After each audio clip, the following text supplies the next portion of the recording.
നേന്ത്രപ്പഴവും സാബുനരി ഇട്ടിട്ട് ഒരു പായസം ഉണ്ടാക്കണം. ആദ്യം പഴം വറുത്തെടുക്കുക. നേന്ത്രപ്പഴം നെയ്യിലിട്ട് വറുത്തെടുക്കുക.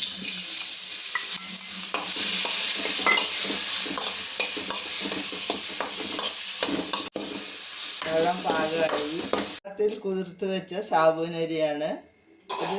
ലേശം വെള്ളം ഒഴിച്ച് വേവിച്ചെടുക്കുക. 2 ജവരിയിലേക്ക് നേന്ത്രപ്പഴം ഇട്ട് കൊടുക്കുക.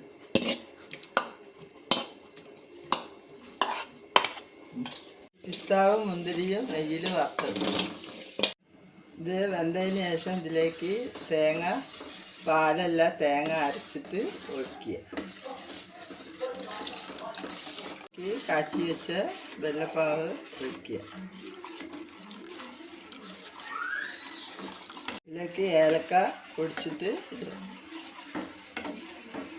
ലേശം ഒന്ന് ചൂടാണ വരെ വെയിറ്റ് ചെയ്യുക. വറുത്ത് വെച്ച് പിസ്തയും മുന്തിരിയും ഇടുക. പഴം പ്രഥമൻ റെഡി.